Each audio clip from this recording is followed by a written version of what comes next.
Good evening, good evening, good evening. எல்லாருக்கும் வணக்கம். என் அன்பான வணக்கத்தை தெரிவித்துக் கொள்வதில் பெருமகிழ்ச்சி அடைகின்றேன். மகாவதார் ஃபவுண்டேஷன் ஸ்ரீ ரங்கநாதன் குருஜி அவர்களுக்கும் பழனியப்பன் ஐயா அவர்களுக்கும் மற்றும் அதில் பயணித்து வரும் ஆத்ம நண்பர்கள் அனைவருக்கும் என் அன்பான வணக்கத்தை தெரிவித்துக் கொள்கின்றேன். எனக்கு இந்த தியானத்தையும் போதித்த பிதாமகா பத்ரிஜி அவர்களுக்கும் சொர்ணமாலா பத்ரிஜி அவர்களுக்கும் மகாவதார் பாபாஜி அவர்களுக்கும் சதானந்த யோகி அவர்களுக்கும் காசிரெட்டி நாயனாவுக்கும் பிரபஞ்ச சக்தி விஸ்வசக்தி பஞ்சபூதங்களுக்கும் பூர்ணாத்மா சர்வாத்மா அம்சாத்மாக்களுக்கும் மற்றும் என் பெற்றோருக்கும் ஆஞ்சநேய மகராஜுக்கும் வணக்கத்தை தெரிவித்துக் கொண்டு எனக்கு இன்று கொடுத்திருக்கும் தலைப்பு திருமந்திரத்தில் வரக்கூடியது. அதாவது திருமந்திரம். இதுல என்னன்னா அகஸ்தியரை பத்தி நான் பேசலான்னுட்டு இது பண்ணேன். சார்கிட்ட சொன்னேன், சரி பேசுங்க சார் அப்படின்னாரு. ஏன்னா நம்ம அகஸ்தியர் பிரமிடு தான் நம்ம இந்த தமிழ்நாட்டுக்கு ஒரு தலைமைப்பிடமாக இருந்து வருகிறது. அந்த வகையில் நம்ம அகஸ்தியர் பத்தி என்னன்னு தெரிஞ்சுக்கிட்டா இன்னும் கொஞ்சம் சிறப்பா இருக்கும் இல்லைங்களா? அகஸ்தியர்னா யாருன்னா யாருன்னே தெரியாம சரி அவர் யாரோ பேர் வச்சிருக்காங்கன்னு நினைக்காதீங்க. அகஸ்தியர் இந்த அகஸ்தியர் பிரமிடு அந்த ஏரியால ஒரு தவம் செய்யறதுக்காக தவம் செஞ்சிருக்கிறாரு அப்படின்னு பிதாமக பத்ரிஜி அவர் இடத்துல தெரிஞ்சதுனால கண்டிப்பா இந்த இடத்த தான் நம்ம பிரமிடு கட்டணும்னு சொல்லி அவர் அந்த இடத்த செலக்ட் பண்ணதுனாக வரலாறு இருக்குது. அது என்னுடைய சீனியர் மாஸ்டர்கள்லாம் சொன்னதுனால எங்களுக்கெல்லாம் தெலுங்கு தான் சார் அதிகமாக தெரியும். தமிழ்ல நிறைய சமாச்சாரங்கள்லாம் இருக்கு. எங்களுக்கு நீங்க தமிழ்ல சொல்லிட்டு இருக்கிறதுனால தயவு பண்ணி இந்த அகஸ்தியரை பத்தி சொன்னீங்கன்னா இன்னும் அவங்களுக்கு ஆன்மீகத்தின் மேல இன்னும் அவங்களுக்கு அதிகமான பற்று ஏற்படும் சார் அப்படின்னாங்க. அப்படி சொன்னதுனால எனக்கும் ஆமா அவர் சொல்றது கரெக்டு தானே அப்படின்னு நினைச்சிட்டு நானும் அது கொஞ்சம் தேடி கண்டுபிடிச்சு இது பண்ணேன். இது நேற்று தான் டிசைட் ஆச்சு. சரி உடனடியா சார்கிட்ட சொன்ன பழனிப்பன் சார்கிட்ட பரவாயில்ல சார் பேசுங்கன்னாரு. சரி இப்போ நம்ம சப்ஜெக்டுக்குள்ள போறோம். இந்த அகஸ்தியருங்கிறது எல்லாருக்கும் பேர் தெரிஞ்சிருக்கும். அவர் எப்படி இருக்கிறாருன்னு உருவம் கூட தெரிஞ்சிருக்கும். சில பேருக்கு தெரிஞ்சிருக்க வாய்ப்பு இல்லைன்னா நம்ம இது மூலியா அவங்களுக்கு நம்ம சொல்றத கடமைப்பட்டிருக்கிறோம். இவர் ஒரு முனிவர்னாவே பெரிய சமாச்சாரங்க. அவர் எப்படி இருக்கணும் அப்படிங்கிறத பத்தி நிறைய இதெல்லாம் இருக்கு. ரூல்ஸ் அண்ட் ரெகுலேஷன்ஸ் எல்லாம் அவங்க இதுல இருக்கு ரிஷி முனிவர்கிட்ட. இவர் அவரு பௌதிகத்துல இருந்தது அப்புறம் இதுல போயிருக்கிறார். சந்நியாசம் வாங்கிட்டு இருக்கிறாரு. அவர் சப்தரிஷிகள்ல ஒருத்தர் ஆவாரு. தமிழ் சித்தர்களை முதன்மையான சித்தர்னு சொல்றாங்க. தமிழ் இலக்கியத்துல பெரிய இடத்தை பிடிச்சவர் இவர் மருத்துவத்திலேயும் மிகச்சிறந்த மருத்துவம். இவர் டைம்ல தான் தலையெல்லாம் கூட ஓப்பன் பண்ணாங்கன்னு சொல்லுவாங்க. ஹெட் இன்ஜுரி இருந்தா கூட அதை ஓப்பன் பண்ணி அதை சரி பண்ணிட்டு இது பண்ணுவாங்கன்னுவாங்க. அதே போல மருத்துவத்திலையும் சிறந்திருக்கும். ஜாதகம் முதலிய இடத்தையும் அவங்க நல்லபடியா எடுத்திருக்கிறாருன்னு சொல்லுவாங்க. ஆகையால பல விஷயத்திலையும் இவர் சிறந்திருந்திருக்கிறாரு. இவர் எழுதிய தமிழ் மொழியின் முதல் இலக்கணம் தான் அகஸ்தியம் அப்படின்னு சொல்றாங்க. இவர் காலத்தை நம்ம நினைச்சு பார்த்தாலும் ஒரு 5,000-6,000 வருஷத்துக்கு முன்னால இருக்குன்னு நினைக்கலாம். இவருக்கு வடமொழிக்கு ஈக்குவலான ஒரு மொழிய அவர் சிவபெருமான் சொல்ல போக அது தமிழ் மொழின்னுட்டு அவர் எடுத்து தமிழ் மொழிய நந்தியம் பெருமானிடமும் முருகரிடமும் முருகனிடம் கற்றுக்கொண்டு அவர் தமிழ் மொழிய அவர் சிறப்பாக செஞ்சாருன்னு சொல்லுவாங்க. சமஸ்கிருதத்து இலக்கியங்களை மற்றும் தமிழ் இலக்கியங்களை பெரும் செல்வாக்கு இவருக்கு உண்டு. அந்த அளவுக்கு அதை இன்ஃப்ளூயன்ஸ் பண்ணி அதை படிச்சு அந்த பாண்டியத்தம் பெற்று அதுல இலக்கணங்கள் செல்வம்னா எப்படிங்க? ஒரு இலக்கியம் படைக்கிறதுனா ஒரு இலக்கணம் தெரிஞ்சிருந்தாதான் இலக்கியம் படைக்க முடியும். அப்படி இந்த இலக்கணங்கள்லாம் தெரிஞ்சிருக்கணும்னா தமிழ் நம்ம சுத்தமாக தெரிஞ்சிருக்கணும்.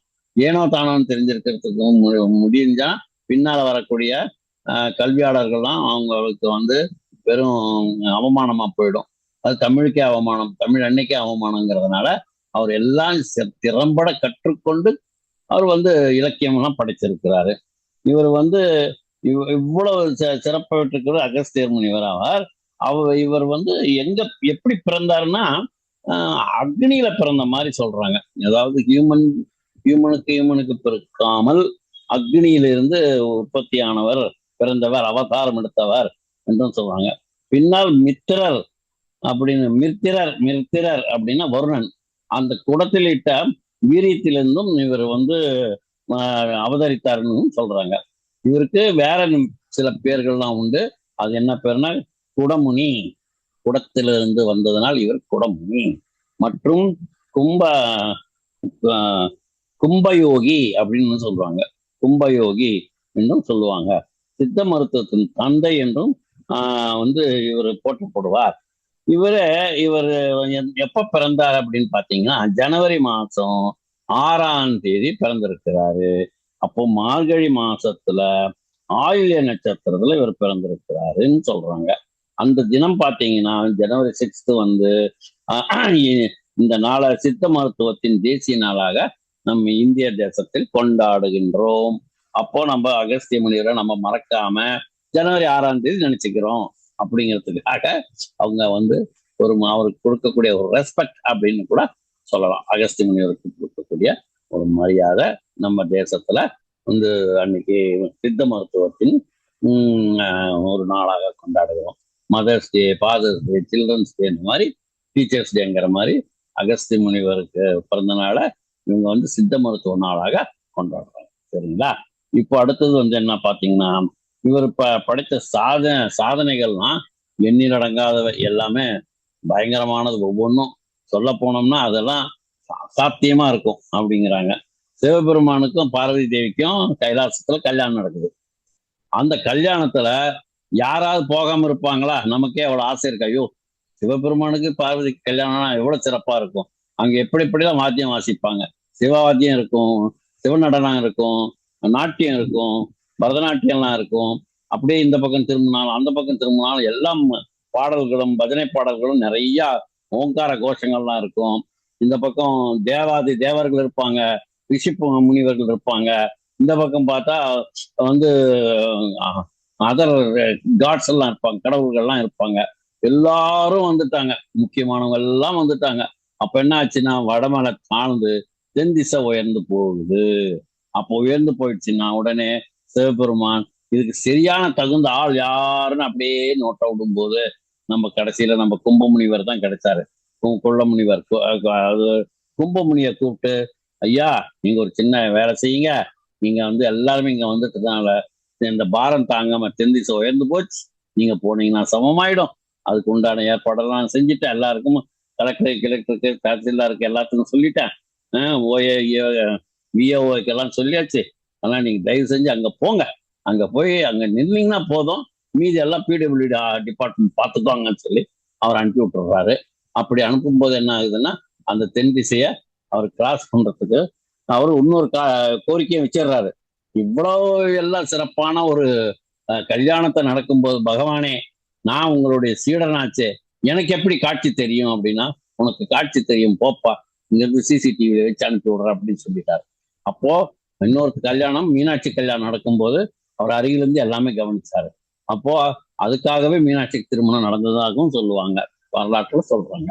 அடுத்தது என்னன்னா அவர் அப்படி கிராஸ் பண்ணி போகும்போது அவர் என்ன செய்யறாருன்னா வந்து பொதிகை மலையை தாண்டி தான் போகணும். ஆனா இவர் போகக்கூடாதுன்னுட்டு அது வந்து ஒரு வளர்ந்து வளர்ந்து வளர்ந்து போயிட்டே இருக்குது.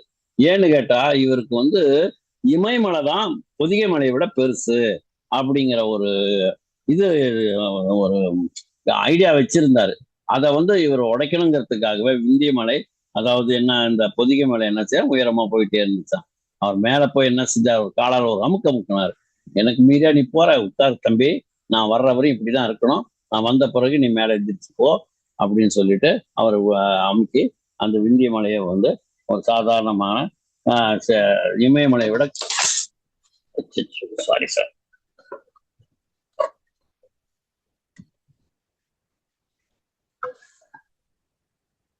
இமயமலையை விட கம்மியா இருக்கணுங்கிறதுக்காக அது வச்சிருக்காங்க. அப்படி அப்படியே போகும்போது என்னன்னா இவர் இன்னொரு சாதனை என்னன்னு பாத்தீங்கன்னா அவர் சமுத்திர நீரை தன் கையால அடக்கிட்டு அப்புறம் குடிச்சிட்டு அப்புறம் விட்டுருவார். எப்படின்னா ஒரு அரக்கன் வந்து சமுத்திரத்துல போய் ஒளிஞ்சிக்கிறாரு. அப்படி ஒளிஞ்சிட்டு இருக்கும் போது இந்திரன் என்ன செய்யறாருன்னா, இந்த சமுத்திரத்துல எங்க இருக்கான்னு கண்டுபிடிக்க முடியாது, ஆகையால ஐயா நீங்க எங்களுக்கு ஹெல்ப் பண்ணணும் அப்படின்னு சொன்ன உடனே அவருக்கு சித்தர், நம்ம குருமுனி சித்தர் என்ன செய்யறாருன்னா, அவர் தன்னுடைய கையை அந்த சமுத்திர நீரை கையால் அடக்கிக்கிட்டு, அப்புறம் அந்த வேலையெல்லாம் முடிச்சிட்டப்பா அப்படின்னு சொன்ன பிறகு அவர் என்ன செய்யறாருன்னா, அவர் வந்து திருப்பியும் கடல் நீரை விட்டுடுறாரு. அந்த அந்த அளவுக்கு கடல் நீர்னா எவ்வளவு இருக்கும், நம்ம கையில் அள்ள முடியுமா? அவர் எல்லாத்தையும் பண்ணாருன்னா அவருடைய சக்தி என்ன, அளவிட முடியாது. கடல் நீரையே தன்னுடைய கைக்குள்ள அடைக்கணும்னா அப்புறம் ஒண்ணு சொல்ல முடியாது. அந்த அளவுக்கு அவருடைய யோகிக் பவர் இருக்குன்னு அர்த்தம் இல்லைங்களா? அப்புறம் பொதிக மலையே அவர் வசிச்சுட்டு வந்தாரு. அந்த நேரத்துல வாதாபி வல்லவன் என்ற ரெண்டு அரக்கருங்க இருக்கிறாங்க. அவங்களுக்கு என்ன வேலைன்னா, அந்த பக்கம் வர்ற யாரா வந்தாலும் சரி, எந்த மனுஷன் வந்தாலும் சரி, எது வந்தாலும் சரி, இவர் வந்து நான் வாங்க எங்க வீட்டுக்கு அப்படின்னு சொல்லி வரவழைச்சு அவங்களுக்கு கறி சமைச்சு போடுவாங்க. அந்த கறி என்ன வாதாபி வந்து அந்த இவர் பேருனா வல்லவன் வில்லவன் வந்து அவர் வாதாபிய சமைச்சு அவங்களுக்கு அவரை வெட்டி சமைச்சு போடுவாங்க. இவன் வயிற்றுக்குள்ள போவாரு. வாதாபி வெளியே வா அப்படின்னு உடனே அவங்களுடைய வயிற்றுல இருந்து வெளியே வருவாரு. அப்ப அந்த ஆளு செத்துருவாங்க.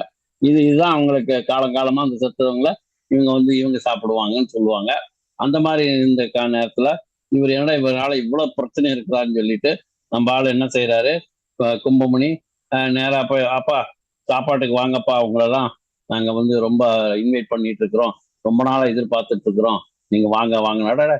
என்னப்பா சொந்தக்காரங்களாம் கூட இல்ல, தெரிஞ்சவங்களாம் இல்ல, இவ்வளவு வரவேற்பு கொடுக்குறீங்களே அப்படின்னு சொல்லி, சரி உங்க ரிசப்ஷன் நல்லா இருக்கு, நான் வெஜிடேரியன் நான் வெஜிடேரியன் ரெண்டுமே சாப்பிடுவீங்களா, நான் ரெண்டும் சாப்பிட்றேன்ப்பா அப்படின்னு சொல்லி, அந்த காலத்துல உண்டா என்னமோ தெரியல, நான்வெஜ்ஜும் சாப்பிடுவேன்னு சொன்ன உடனே அவர் என்ன செய்யறாரு, வல்லவன் வாதாபிய வெட்டி அவர் வயிற்றுக்குள்ள சமைச்சு போட்டுடுறாரு. அவர் வயிற்றுக்குள்ள போயிடுது.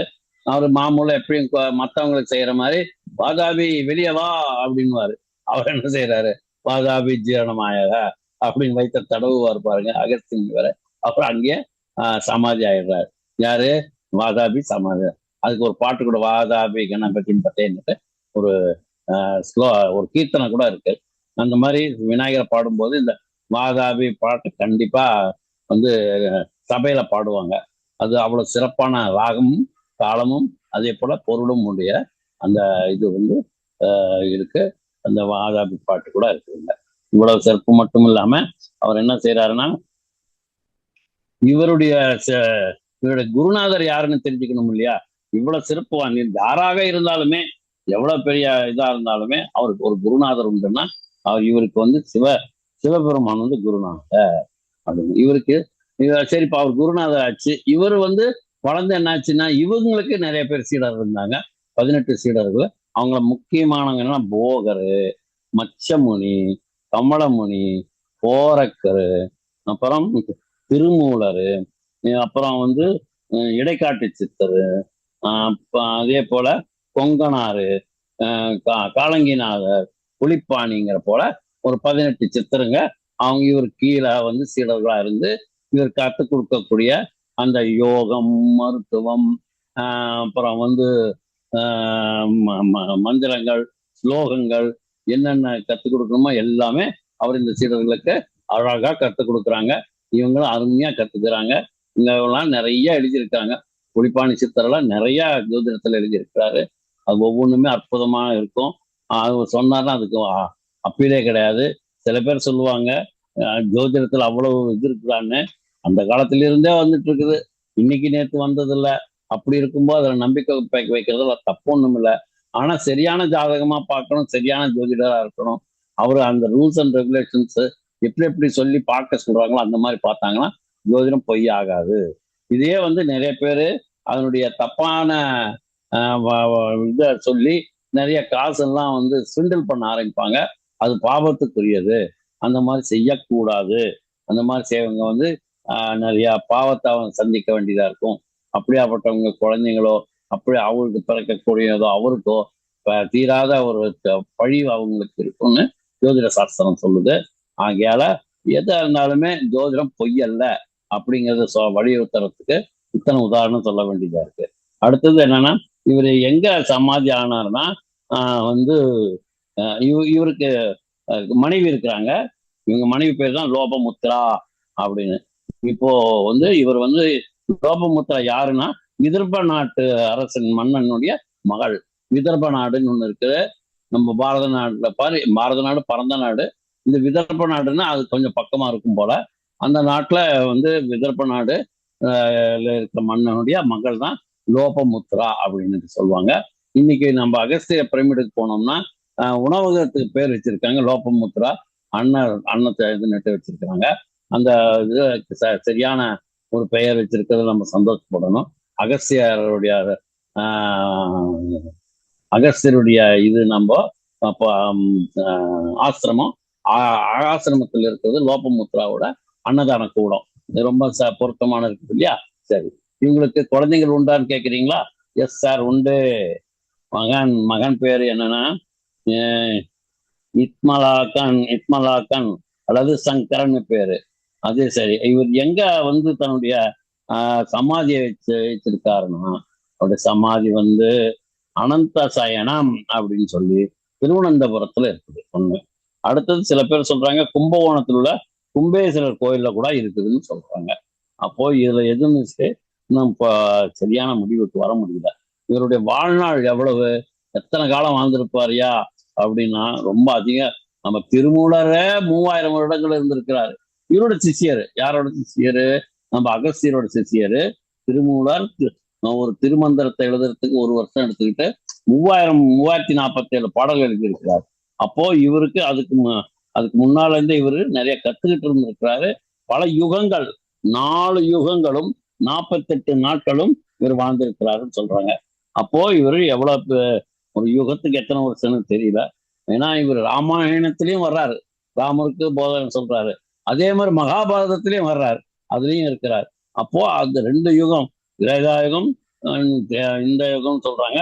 அந்த 2 யுகத்திலே இருந்திருக்காருன்னா அவரோட வயசு 4-5000க்கு மேலேயே இருக்கணும் அப்படின்னு சொல்றாங்க. அப்போ அப்போ என்ன சொல்லணும்னா இவர் வந்து தியானக்கலையிலும் யோக கலையிலையும் மற்றும் வந்து பல நுணுக்கங்கள் வந்து இவர் வந்து சொல்லி கொடுத்துருக்காங்க. அவங்க நிறைய பேருக்கு கற்றுக் கொடுத்துருக்கிறாரு. அதுல வந்து ஆகாயம் எரிதல் அப்படிங்கிறதெல்லாம் இருக்குதுங்க. உடல் பயிற்சியில இருக்குதுங்க. சுவாசம் என்கின்ற இயற்கை சுவாசத்தையும் கற்றுக் கொடுத்துருக்குறாங்க. இதுல வந்து எத்தனையோ பிரிவுகள்லாம் இருக்கும் போல இருக்குது. அந்த பிரிவுல ஆகாயங்கிற பிரிவும் எரிதல்ங்கிற பிரிவும் அது வந்து உடற்பயிற்சி இதெல்லாம் வந்து வருதும் போல அதெல்லாம் சொல்லி கொடுத்துருக்கிறாரு. இதெல்லாம் அவர் கற்றுக் கொடுத்துருக்கிறாரு. அப்போ இவங்கெல்லாம் அதை கத்துக்கிட்டா எல்லா 18 சித்தர்களுமே ஆகட்டும் அவங்க சீடர்களா இருந்து அவங்க எல்லாம் கத்துக்கிறாங்க. இப்போ தமிழ் உலகத்துல நமக்கு அறிமுகமான பெயர் தான் அகஸ்தியர்னு சொல்லுவோம். பொதிகமலையில தவம் செய்தார் இவர். அப்போ இவர் வந்து பொதிகமலையில் எல்லா வந்து பொதிகமலை முனிவர்னு கூட சொல்லுவாங்க. பொதிகை மலைன்னு சொல்லுவாங்க. அந்த கும்பத்தில் பாய்ந்தால் கூட அந்த கும்பத்தில் பாய்ந்ததால கும்பமுனின்னு சொல்லுவாங்க. அப்போ அகஸ்தியர் உள்ள ஈசனை கண்டதால் அகத்தியர் என்று பெயர். அகத்தியர் தன்னுடைய மனசுக்குள்ளரே ஈசனை கண்டதனால் அகத்தியர் அப்படின்னு சொல்றாங்க. அப்போ அவர் வந்து எப்படியாப்பட்டவர்னா இவர் பேராற்றல் கொண்ட முனிவர். நிறைய வந்து ஆற்றல்னாவே பெரிய திறமசாலி, பயங்கர கெப்பாசிட்டி, பயங்கர கேரக்டர். இவருக்கு தெரியாது எதுவுமே கிடையாது. இதெல்லாம் சகலகலா வல்லவன் சொல்றாங்களா, அந்த மாதிரி வந்து பேராற்றல் கொண்ட முனிவர். இலக்கியத்தில் மட்டும் இல்லாமல் இலக்கியத்தில் பாண்டித்தம் பெற்றது. இலக்கணம் நல்லா தெரியும், இசை நல்லா தெரியும், கூத்து இசையிலே கூத்துலாம் இருக்குது இல்லைங்களா? கூத்துன்னா இப்போ நீங்க சொல்லலாம் நடராஜருக்கு ஒரு வாத்தியம் இருக்கு. அது வந்து என்ன கைலாச வாத்தியம். அதெல்லாம் ஆடும்போது பார்த்தீங்கன்னா நல்லா கூத்தாடுவாங்க நிறையா. அது சிவராத்திரி அன்னைக்கு கூத்தாடுவாங்க, பாட்டு பாடிக்கிட்டே டான்ஸ் ஆடிக்கிட்டு அது அவனுடைய கதையை பற்றி சொல்லுவாங்க. தெருக்கூத்துன்னு சொல்லுவாங்களே அந்த மாதிரி. அதெல்லாம் இவருக்கு நல்லா இருக்கும். அப்போ வந்து அதெல்லாமே மருத்துவத்திலையும் ஜோதிடத்திலையும் உளவியல் முதலிய முதலிய பல கலைகளையும் வல்லவராவார் அப்படின்னு சொல்றாங்க. அப்போ இவர் வந்து இவர் பெயரால் பல மருத்துவ நூல்கள், ஜோதிட நூல்கள்லாம் எழுதியிருக்கிறாங்க. நிறைய பேர் எழுதியிருக்கிறாங்க. அதெல்லாம் கூட இப்போ நம்ம கூகுள சர்ச் பண்ணாலும் கிடைக்கும். அதே போல நீங்க லைப்ரரியில் போனாலும் தேடி கண்டுபிடிச்சு அதெல்லாம் படிக்கலாம். நிறைய பேர் இதெல்லாம் வந்து தெரிஞ்சுக்கிறது நல்லது. எல்லாமே பத்ரிஜி என்ன சொல்றாருன்னா, எல்லாரும் சில கலைகளை கற்றுக்கொண்டே இருங்கள், அப்போதான் இளமையாக இருப்பீர்கள்ங்கிறார். இதுதானே, நம்ம எதுவுமே தேடல, எதுவுமே படிக்கல, உட்கார்ந்த இடத்திலே நம்ம எல்லா வேலையும் பார்க்கிறோம் அப்படின்னா எப்படி ஒரு மிஷின் வந்து ஆப்ரேட் பண்ணாமையோ அதை ரன்னிங்ல விடாமையோ இருந்த துருபிடிச்சு போயிடும் போல நம்ம மனசு, மூளை, உடம்பு எல்லாம் துருபிடிச்சு போயிடும். அப்போ சின்ன வயசுலயே ஐயோ அப்பா அம்மா அப்படின்னு ஆயிடும். அது ஏன் அப்படி? ஏன்னா தேடல் இல்லை. நம்ம பலதும் கத்துக்கணும்னு தெரியறது இல்ல. இப்போ இது எல்லாமே கத்துக்கிட்டோம்னா அடுத்த ஜென்மம் குறையும். அடுத்த ஜென்மத்தில் இதெல்லாம் கத்துக்கணுங்கிற ஒரு ஆவல் வராது. அதனால ஜென்மங்கள் குறையறதுக்கு நிறைய வாய்ப்புகள் இருக்குன்னு நம்ம பத்ரிஜி சொல்லுவார். ஆகையால நீங்க எப்பயுமே ஒரு தேடல் இருங்க, எதையாவது கத்துக் கொடுங்க, கத்துக்கோங்க, மற்றவங்களுக்கு கத்துக் கொடுங்கிறாரு. அப்போ அந்த மாதிரி நம்ம கத்துக்கிறதுனால, கத்துக் கொடுப்பதுனாலையும், நம்ம வந்து கிவ் அண்ட் டேக் பாலிசி இருக்கிறதுனாலையும் நமக்கு வந்து ஆயுசு வயசுதான் நம்பரு. மீதெல்லாம் மனசும் சரி, உடம்பும் சரி, நம்ம மூளையும் சரி அப்படி இளமையாகவே இருக்கும். இன்னும் தெரிஞ்சு மற்றவங்களுக்கெல்லாம் 60, 70 போகும். நமக்கெல்லாம் 70, 69, 68, 67 குறைஞ்சிக்கிட்டே வரும். அதுதான் விசேஷம். அதுக்குதான் தியானம் பண்ணுங்க, அதுக்குதான் யோகம் பண்ணுங்க, அதுக்குதான் வந்து இந்த மாதிரி எதையாவது கத்துக்கிட்டு இருங்கன்னு சொல்றாரு பத்ரிஜி. கத்துக்கிட்டே இருங்க. எதுவுமே லேர்னிங் இருக்கணும். அப்போ லேர்னிங் பண்ண பண்ண பண்ண பண்ண நமக்கு எப்பயுமே நம்ம வந்து இது இது பண்ணிட்டு தான்ப்பா நமக்கு அப்பா எவ்வளவு திறமை அப்படிங்கிற ஒரு விடாமுயற்சியெல்லாம் நம்ம செஞ்சுக்கிட்டே இருக்கணுங்கிறார். ஆச்சுங்களா? அப்போ பல விடாமுயற்சினாலத்தான் நம்ம வந்து நம்மளுடைய வயதை நம்ம எண்ண வேண்டிய அவசியமே இருக்கிறதுல நம்ம வந்து கத்துக்கிட்டே இருப்போம். நம்ம திறமையை வளர்த்தி கொள்ளலாம். எத்தனை வயசானாலும் பரவாயில்ல. நம்ம வந்து வயசை நம்ம நோட் பண்ணாம நம்ம ஞாபக சக்தி ஆகட்டும், கவன ஈர்ப்பாகட்டும், நம்மளுடைய மென்டல் வந்து மைண்ட் வந்து எப்பயும் ஃப்ரெஷ்ஷா வச்சுக்கிறதுக்கு இதெல்லாம் வந்து அந்த காலத்துல இருந்து அவங்க செஞ்சுட்டு வந்திருக்கிறாங்க. அவ்வளவு அவங்க நம்ம கற்றுக் கொடுத்துருக்காங்க. அந்த காலத்துல எந்தவித ஃபெசிலிட்டிஸும் இல்லாம இவ்வளவு செஞ்சிருக்காங்கன்னா நமக்கு எல்லா ஃபெசிலிட்டிஸும் இருக்குது. இப்போ என்ன செல்போன் வச்சுக்கிட்டோம்னா நம்ம உலகமே நம்ம கையில் அடங்கிடுது. ஒரு பிஏ வேண்டாம், ஒரு செக்ரட்டரி வேண்டாம், ஒரு பெரிய இது கூட எதுவுமே வேண்டாம். எல்லாமே இதுல வந்துருது. செல்போன்ல கேமரா இருக்குது, டைப் அடிச்சுக்கலாம், ரெக்கார்ட் பண்ணிக்கலாம், டேப் ரெக்கார்டர் தேவையில்லை, எது கேட்டாலும் அது கிடைக்குது. அது கேரவான்னுட்டு ஒரு இன்ஸ்ட்ருமெண்ட் இருக்கு. அதை சுத்த தட்டான் என்ன பாட்டு வேணும்னு கேட்டா அது டக்குன்னு வரும். அது கூட தேவையில்லை. அதையும் நம்ம கூகுள்லயோ இல்ல யூடியூப்ல போட்டோம்னா இந்த பாட்டு வேணும் அப்படின்னு சொன்னா நீட்டா பாட்டு வந்துடுது. இந்த சொற்பொழி வேணும்னு கேட்டா அதுவும் வந்து எல்லாமே கிடைக்கக்கூடிய ஒரு செல்போன் இருக்கு இந்த காலத்துல. நம்ம ஏன் வந்து இறைவனுடைய ஆன்மீகத்தை நாம கொஞ்சம் இதை வந்து நம்ம செலுத்தி நம்ம இதை இது பண்ணிக்கணும், ப்ரெஷ்அப் பண்ணிக்கணும். நம்ம கிட்ட ஏற்கனவே இருக்கு. 5000 வருஷம் இருட்டா இருந்த ரூமு கூட கதவை திறந்து ஒரு விளக்கு ஏற்றினா உடனே போயிடுது. அதுக்காக நம்ம என்ன 5000 வருஷம் கழிச்சுதான் லைட் வருமா? அதெல்லாம் இல்லை. லைட் வந்துச்சுன்னா இருட்டு ஓடி போயிட வேண்டியதுதான். அப்போ நம்ம எத்தனை இதா இருந்தாலும், கஷ்டங்கள் இருந்தாலும், நஷ்டங்கள் இருந்தாலும், இந்த விளக்கு, அதாவது ஆன்மீகம் இந்த விளக்கை ஏற்றி வைத்தால் அந்த கஷ்டங்களும் மனத்துன்பங்களும் ஓடி போயிடும், தூரமா போயிடும். பயத்துக்கே பயத்தை காட்டிடலாம் அந்த மாதிரி. ஆகையால இந்த வந்து செய்யுங்க. அடுத்தது இவர் வந்து முருக முருக கடவுளின் ஆணைப்படி இவர் முத்தமிழுக்கும் இலக்கணம் இயற்றினார் அப்படின்னு சொல்றாங்க. அப்போ நம்ம தமிழ் கடவுள் முருகருங்கிறத இது மூலியமா கூட அவங்க நம்ம கெட்டி செய்யலாம். முருக கடவுள் தமிழ் கடவுள் தான். தமிழுக்காக அவர் நிறைய இதெல்லாம் முதல் சங்கத்துல இவர் தலைமையில் தான் நடந்திருக்குன்னு சொல்றாங்க, முதல் தமிழ் சங்கம். அப்புறம் வந்து அவர் அதில் 12,000 சூத்திரங்களை இவர் இயற்றி இருக்கிறாருன்னு சொல்றாங்க. சித்த மருத்துவ முறையிலையும் நிறைய முறைகள், சித்த மருத்துவத்துல முறைகள் எல்லாம் கூட இவர் வழங்கி இருக்கிறாருன்னு சொல்றாங்க. வடக்கே இமயமலை, தெற்கே வந்து பொதிகை மலை.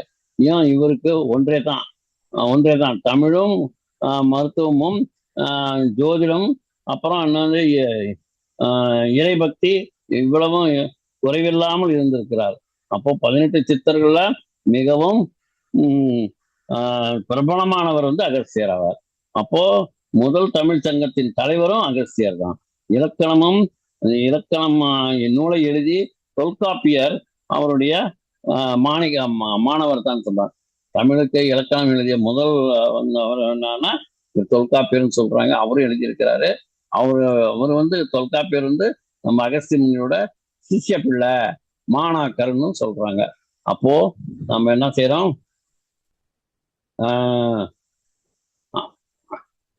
அந்த அந்த வந்து மாணக்கர் தான் அப்படின்னு சொல்றாங்க.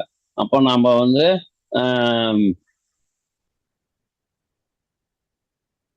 இவர் காவிரி தண்ணிய நம்ம தமிழகத்துக்கு கொடுத்து வரோம் நம்ம கும்பமணி தான். எப்படின்னா இவர் தபஸ் செய்யறதுக்காக ஒரு கமண்டலத்தை வச்சுட்டே இருப்பாரு. அதை வந்து காக்கை ரூபத்துல வந்து இவர் நாரதருடைய ஒரு தூண்டுதலின் பேரில் இந்திரன் வந்து இந்த கமண்டலத்துல தட்டி விட அவர் என்ன ஆகுதுன்னா அது காவேரி யார் அதுக்குள்ள இருந்ததை அப்படியே ஓட ஆரம்பிச்சிட்டோம். அதான் சொல்லுவாங்க. அகஸ்தியர் வாழ்ந்த 5 சக்தி வாய்ந்த ஸ்தலங்கள் என்னன்னு பார்த்தோம்னா, அவரு நிறைய இடத்துல இருந்திருக்கிறாரு. இருந்திருந்தாலும் அவர் முக்கியமான 5 ஸ்தலங்களை வந்து அவரு இருந்திருக்கிறது என்னன்னா, ஒண்ணு வந்து காந்திமதி சரோவர், காந்திமதி சரோவர்னு சொல்றாங்க. இங்கதான் முதல்ல யோக பரிமாற்றம் நடந்ததுன்னு சொல்றாங்க. கேதார்நாத்ல இருந்து இது 6 கிலோமீட்டர் இருக்குதான். இது இருப்பதிலே காந்தி சரோவர் தான் வந்து அருள் ஏரி என்று சொல்லலாம். காந்தி சரோவர்னா அருள்மிக்க ஏரி. சரோவர்னா ஏரின்னு அர்த்தம். அப்போ அந்த அந்த அந்த இடத்துல இருந்து 12 15,000 வருடங்களுக்கு முன்ன ஆதியோகி வந்து இமயமலையில தோன்றிய போது ஆயிரக்கணக்கான மக்கள் முன் தோன்றினார்களாம். ஏன் என்றால் அவருடைய ஆளுமை மக்களை வந்து கவர்ந்து இழுத்ததுனால எல்லோருமே அவர் முன் அமர்ந்து இருந்தார்கள். அவர் கண்மூடி அமர்ந்து இருந்தார். மாதக்கணக்கில் கூட அசையாம அவர் சும்மா உட்கார்ந்து இருந்தார். யாரு? ஆதியோகி. அப்போ ஒரு 7 பேர் மட்டும் கண்டுரைத்து அங்கே இருந்ததால் அவர்கள் தான் இந்த சப்தரிஷிகள் என்று சொல்லுவாங்க. அவங்க என்ன பண்ணாங்கன்னா ஒரு 7 பேர் மட்டும் அவர் என்னடா இப்படி இருக்கிறாருன்னு சொல்லி அவருக்கு இது பண்ண, அப்போ அந்த 7 பேர் தான் சப்தரிஷிகள்னு சொல்றாங்க. அவர்களுக்கு இவர் சில தயார் நிலை பயிற்சிகள் தான் அவர் எப்படி உலகத்துல நம்ம இது பண்ணணும் அப்படிங்கிற சில பயிற்சியெல்லாம் சொல்லி கொடுக்குறாரு ஆதியோகி. அவங்க கத்துக்கிட்டவங்க வந்து 7 சப்தரிஷிகள் ஆகும். நீங்க செய்யுங்கள் பார்க்கலாம் அப்படின்னு சொல்லிட்டு அவர் வந்து இது பண்றாரு. இவர் மேல வந்து விழுந்து அவர்கள் ஜொலிக்கிறத பார்த்துட்டு, அதாவது ஒரு ஒளி வந்து இந்த 7 பேர் மேல விழுந்து அது ஜொலிக்கிறத பார்த்துட்டு இவர் தான் சிறந்தவர்கள், இவங்களுக்கு தான் நம்ம சொல்லிக் கொடுக்கணும்னு சொல்லிடுறாரு. ஆகையால இந்த ஞானமடைந்தவர்களை ஞானமடைந்தவர்கள் ஆகிறாங்க. அவர்களுக்கு வந்து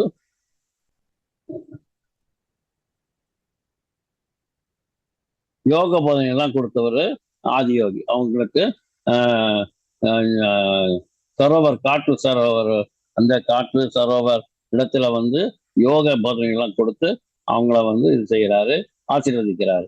இவர்களை 7 பேர்களையுமே மிக முக்கியமானவர் அகஸ்தியர் ஆவார். அவர் வந்து சாதனையை ஆயிரக்கணக்கான வருடங்கள் யோக நிலையில் இருந்ததால் அவர் அதிலிருந்து வெளிவந்தார்னு கூட சொல்றாங்க. அதற்கு ஞானத்தை வெறும் அறிவு மூலமாக மட்டுமல்ல, அவருடைய உடம்பும் இருந்ததுனால இருக்குமா. அப்போ ஒரு செயல், அதை ஒரு செயல் முறை வந்து செயல்முறை என்னன்னா, அவருடைய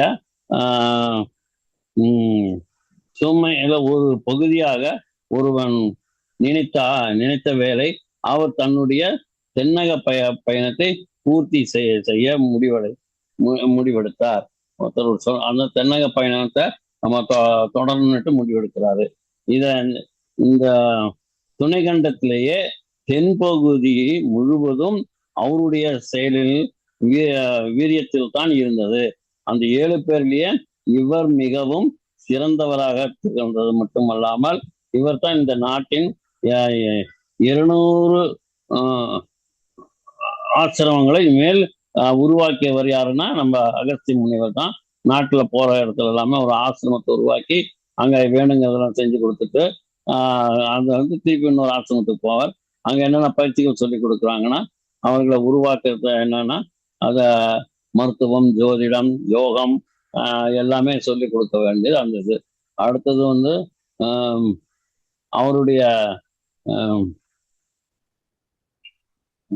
லைட் வேற இல்லையா, அவருடைய ஞானத்துல வந்து பார்க்கும்போது அவர் வந்து பல பல வகையிலேயே முக்தி அடைஞ்சிருக்கான்னு சொல்றாங்க. ஆகையால தன்னுடைய தந்தை என்றே சொல்லலாம். அவர் வந்து தென்னிந்திய மருத்துவத்தின் தந்தை என்றே சொல்லுவாங்க. அப்போ தென்னிந்தியாவிற்கு வந்து அவர் 4000 வருடங்கள் வாழ்ந்ததாகவும் சொல்றாங்க. அவர் வந்து செயல் வந்து இன்னைக்கு நம்ம வந்து இத்தனை இடங்களா எல்லா வசதியும் இருக்குது, தொட்டா எல்லாமே தெரியுது. அமெரிக்காவில் நடக்கிறது எல்லாமே நம்ம டிவியில் அடுத்த செகண்ட்ல பார்க்கலாம். இன்னைக்கு முதலமைச்சர் பதவியேற்கிறாருன்னா அதை நம்ம சென்னை நேரு ஸ்டேடியத்துக்கு போக வேண்டாம நம்ம வீட்டில் உட்கார்ந்து இடத்துக்கிட்டே பார்க்கலாம். எல்லா அவங்ககிட்ட பேசணும்னா பேசலாம். அந்த மாதிரி எல்லா ஃபெசிலிட்டிஸ். ஆனால் அந்த டைம்ல அந்த மாதிரிலாம் எதுவுமே இல்லை. எந்த வசதியும் இல்லாத நேரத்திலே அவங்க எல்லாம் வந்து பல வேலைகள் செஞ்சு இது பண்ணியிருக்காங்க. இந்த மாதிரி எல்லாம் அப்ப இருந்திருந்தாருன்னா இன்னும் எவ்வளவோ முன்னேறி இருக்கும் போல. இவர் நம்ப முடியாத பல விஷயங்களை வந்து செஞ்சிருக்கிறாரு. கார்த்திகேயனுடைய கோபத்தை, கார்த்திகேயன் யாருன்னா நம்ம முருகப்பெருமான் தான். அவருக்கு தான் அசுகுசுக்குன்னு கோபம் வந்துருமே. விநாயகருக்கு பணம் வந்தது, பணம் கொடுத்தது, அந்த கதையெல்லாம் தெரியும் இல்லையா? அந்த கதையில இவரு மாம்பழம், இந்த சீசன் இந்த மாம்பழம் சீசன் தானே, இந்த சீசன்ல அவர் விநாயகருக்கு பணம் கொடுத்ததுனால இவர் கோச்சிட்டு போயிடுறாரு. அவருடைய கோபத்தை வந்து தீர்த்து வைக்கிறதும் இந்த கும்பமணி தான். அவர் தன்னுடைய வாழால் போகிற இடம் எல்லாமே அசுரர்களை வெட்டி சாத்திக்கிட்டே போவாரு. அப்புறம் வந்து ஒரு இடத்துல வந்து கொஞ்சம் ரெஸ்ட் எடுக்கலாம்னு உட்காரும் போது தான் அவரை வந்துட்டு அந்த கோபத்தை தீர்க்கக்கூடிய ஒரு இதை வந்து சொல்லி கொடுக்குறாரு. எப்பா இது வேற இன்சையா இருக்க. ஆமா, அந்த விஷயத்த அவர் சொல்லி கொடுக்குறாரு. அதை வந்து நம்ம ரொம்ப ரகசியமா அவருக்கு போதனை பண்றாரு. போதனைன்னா சொல்ல முடியாது, கார்த்திகேயனுக்கு யார் போதனை பண்ணு. அந்த மாதிரி இருந்த கோபமாக இருக்கும்போது சின்ன விஷயங்கள் கூட நமக்கு பெருசாக தெரியும். அதை நம்ம மறைச்சிட்டு நம்ம வந்து அந்த இதெல்லாமே கோபப்படக்கூடாது முருகா அப்படின்னு சொல்லி அவருக்கு இது ஆலோசனை சொல்றாரு. பல பேர்கள் புரிந்து தெற்கே நோக்கி பூமிக்கு வந்தாங்க. அப்ப கோபம் கொஞ்சம் தணிஞ்சிருந்தது. அவருடைய போர் வாழை கழுவிட்டு ஒரு இடத்துல கழுவுவாங்க. அந்த இடம் தான் சுப்பிரமணியா அப்படின்னு சொல்லுவாங்க. சுப்பிரமணியால சில காலம் அங்க இருக்கிறாங்க. சுப்பிரமணியாங்கிறது கர்நாடகால ஒரு இடம். அங்க அப்போ கூட வந்து அங்க காலசர்ப தோஷத்துக்கோ இதுக்கெல்லாமே நாகதோஷத்துக்கு எல்லாமே பரிகார ஸ்தலமா அந்த ஏரியாவில் இருக்கு. அடுத்தது வந்து இந்த கார்த்திகேயன் கோபத்தை அவருடைய ஞானத்திற்கு ஒரு கருவியாக மாற்றியது அகஸ்தியருடைய வேலை தான் அப்படிங்கிற ஒரு உயர்ந்த கலையாகுன்றாங்க. தென்னிந்தியாவில் இருக்கக்கூடிய அனைத்து சித்தர்களும் அகஸ்தியரை பாரம்பரியத்தை தான் வந்து ஃபாலோ பண்ணிட்டு வர்றாங்க. ஒரு வழியில நம்ம வந்து வேற அகஸ்தியருடைய சிறிய விரிவாக்கம் வகையில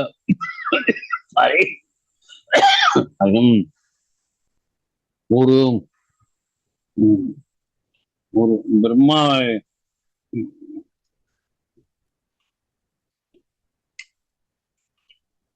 ஒரு அப்போ ஏன்னா இந்த தென்னிந்தியா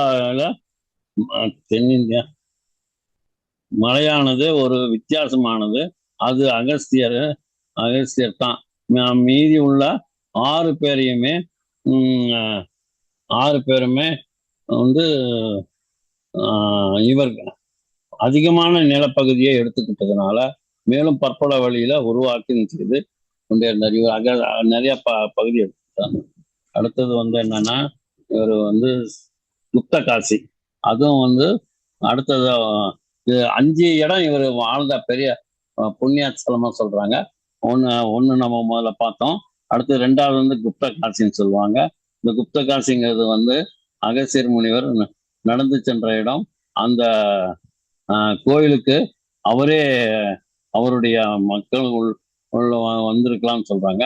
காரணம் என்னன்னா, லிங்கம் அவருடைய லிங்கம் அவருடைய இடத்தில் இருந்து இருந்தது போலவே பெரியதாக செய்யப்பட்டது. 100% வெறும் ஆஹ், சக்தியால் உருவாக்கப்பட்டதுன்னு சொல்றாங்க. எனக்கு வந்து அந்த மாதிரி உயர்ந்த ஒரு பரிணாமத்துல இருந்தது அது சொல்றாங்க. குப்த காசி வந்தால் குப்தம் என்றால் ரகசியம், காசி என்றால் புனிதமான இடம். ரகசியமான புனித புனித இடம் அப்படின்னு சொல்றது இதனுடைய இதாகுது அப்படின்னு சொல்றாங்க. அடுத்தது வந்து உம் ஆஹ் அடுத்த அது வந்து ரெண்டாச்சு. அடுத்தது 3வது இடம் என்னன்னு பார்த்தோம்னா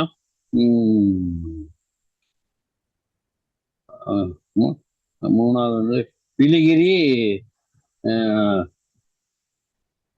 ரங்கண்ணா பெட்டா. பிலிகிரி ரங்கண்ணா பெட்டான்னுட்டு அதுவும் வந்து கர்நாடகாவில் தான் இருக்குது. அதுக்கு அப்புறம் வந்து நட்டாற்றீஸ்வரர் அப்படிங்கிறதும் அது வந்து நம்ம தமிழ்நாட்டில் காவேரி நடுவுல இருக்குது. இந்த இடத்துல எப்படின்னா காவேரி நல்லா வந்து வேகமாக போகும். அந்த இடத்துல இவர் மணல்ல எடுத்து லிங்கத்தை செஞ்சு வச்சிருக்கிறாரு. இப்போ கூட போய் பார்க்கலாம், அது இன்னும் இருக்குதுன்னு சொல்றாங்க. ஆகையால இந்த பொதிகமலை சமாச்சாரமாகட்டும் எல்லா இடத்துலையுமே நம்ம அகஸ்திய முனிவர் மிகச்சிறந்து விளங்கி அது எல்லாத்துக்கும் நமக்கு வேணுங்கிற பல விஷயங்கள்ல நம் நாட்டுக்கு நம் நடைமுறையில தேவையான அளவுக்கு அவர் வந்து நமக்கு எல்லாமே யோகத்தில் ஆகட்டும், ஜோதிடத்தில் ஆகட்டும், மருத்துவத்தில் ஆகட்டும், அதே மாதிரி இப்ப எப்படி தியானம் பண்றதாகட்டும் எல்லாமே சிறந்து நமக்கு சொல்லி கொடுத்துருக்கிறாரு. அவருடைய புகழ் எப்பயும் ஓங்கிட்டே இருக்கும். அதோட ஞாபகார்த்தமா தான் நம்ம வந்து பத்ரிஜி அவர்கள் இந்த அகஸ்தியர் ஆசிரமம்னுட்டு நம்ம வாணியம்பாடி பக்கத்துல ஆரம்பிச்சிருக்கிறாங்க. அது வந்து எல்லாருமே பல சிறப்பான சமாச்சாரங்கள்லாம் நடக்குது, சிறப்பான வகுப்புகள் நடக்குது. அங்க எல்லாமே நம்ம போய் ஒரு முறை பார்த்துட்டு வரணும். வாரத்துக்கு ஒரு முறை வேண்டாம், அட்லீஸ்ட் மாதத்துக்கு ஒரு முறையாவது அகஸ்திய ஆசிரமம் சென்று அங்கே தங்கி தியானம் செய்து அங்க ஒரு இரவு பௌர்ணமியோ அல்லது அமாவாசையிலையோ இருந்து வருவது சிறப்பு. சில வகுப்புகள்லாம் கூட எடுக்கிறாங்க. அந்த வகுப்புல கலந்து கொள்வது நல்லதுதான். ஆகையால இப்போ முன்னால எப்பயுமே அந்த இடத்துக்கு போகும்போது ஒரு ரிஜிஸ்ட்ரேஷன் சொல்லிட்டு நீங்க வருகிறோம் அப்படின்னு சொல்லிட்டு அவங்களுக்கு சொல்லிட்டு போனா நமக்கு வேணுங்கிற அளவுக்கு அவங்க உணவு தயாரிக்கிறதுக்கு ஈஸியா இருக்கும், தங்கறதுக்கு ஏற்பாடு பண்ணுவாங்க. அதே போல நமக்கு வந்து இந்த 16, 17ஆம் தேதியில நம்ம திருவண்ணாமலையில நம்ம மகாவதார் ஃபவுண்டேஷன் அவங்க வந்து தியான யக்னம் வச்சிருக்கிறாங்க. அதுக்கு எல்லாரும் வந்து அட்டன் செய்து அவங்களுக்கு சப்போர்ட் செய்யணும். இது சிறப்பான இந்த தியானத்தை எல்லாருமே வந்து கலந்துக்கிறதுனால அவங்களுக்கு வந்து நல்ல ஒரு அதாவது வைப்ரேஷன் கிடைக்கும். இந்த யாரு இந்த மாதிரி குரூப் மெடிடேஷனை கலந்துக்கிறாங்களோ ஹையஸ்ட் வைப்ரேஷன் யாருக்கு இருக்கோ அந்த ஹையஸ்ட் வைப்ரேஷன் எல்லாருக்கும் கிடைக்கும். ஆகையால் அந்த ஹையஸ்ட் வைப்ரேஷன் அடைவதற்கு நம்ம இந்த மாதிரி பல இந்த ஞான யஜ்ஞத்தில் கலந்துக்கிறது ரொம்ப நல்லது, சிறப்பானது. குரூப் மெடிடேஷன்லையும் கலந்துக்கோங்க. எல்லாரும் கலந்துக்கிட்டதுனால நம்மளுடைய நாளாக நாளாக நமக்கு என்ன ஆகுதுன்னா நிறைய நம்ம தியானத்தினால நம்ம இந்த கோல்டன் டைமிங்கா மாத்துறோம். நமக்கு எல்லாருக்கும் இருக்கிறது 24 மணி நேரம் தான். இந்த நம்ம இந்த மனித பிறவி நம்ம முதல்ல திருமூலர் சொன்னது போல மனித பிறவியில தான் நமக்கு எல்லாமே இருக்கு, 6 அறிவு இருக்கு மற்றும் எல்லாமே இருக்கிறதுனால இந்த பிறவியை நம்ம வந்து சிறப்பாக வச்சுக்கணுமே தவிர்த்து அதை வந்து வீணடிக்க கூடாது. திருப்பி நம்ம வரணும் அப்படின்னா இன்னும் 84 லட்சம் உயிர் அவதாரங்கள் உயிர் நம்ம ஜென்மங்கள் எடுத்து ஒவ்வொரு ஜென்மத்துக்கு ஒவ்வொரு உயிர் பிறக்கும் போது எத்தனை வருஷங்களும் தெரியாது. அத்தனை வருஷம் ஆன பிறகுதான் திருப்பி மனித ஜென்மம் வரும். ஆகையால நீங்க ஆத்மாவுக்கு வந்து நீங்க நல்லபடியா இருக்கணும்னா நம்ம இந்த அந்த ஒரு பயமே வச்சுக்கணும். அடே அப்பா நம்ம அடுத்தது என்ன வரப்போகுது தெரியாதுன்னு சொல்லி நம்ம மனுஷ ஜென்மத்திலே இருந்து நம்ம நிறைய புண்ணியங்கள் சேர்த்து எல்லாருக்கும் நல்லது செஞ்சு நம்ம வந்து நிறைய தியானம் செய்யுங்க, தியானம் சொல்லி கொடுங்க. சிறந்த தியானத்தில் சிறந்தது தியானதானம்னு சொல்லுவாங்க. ஆகையால நமக்கு தெரிஞ்சது மற்றவங்களுக்கு சொல்லிக் கொடுங்க. மற்றவங்க கிட்ட நமக்கு தெரியாது மற்றவங்க கிட்ட கத்துக்கோங்க. எனக்கு வாய்ப்பு கொடுத்த மகாத்தா ஃபவுண்டேஷன் அவர்களுக்கும், பழனியப்பன் ஐயா அவர்களுக்கும், மற்றும் அமைதியாக பயணித்து வந்த ஆத்ம நண்பர் அனைவருக்கும் என்னுடைய அன்பான வணக்கத்தை தெரிவித்துக் கொள்வதில் மிக்க மகிழ்ச்சி அடைகிறேன். உங்களுக்கு என் கரம் கூப்பி சிரம் தாழ்த்தி வணக்கத்தை தெரிவித்துக் கொள்கிறேன். தயானந்த குப்தா. நன்றி, வணக்கம்.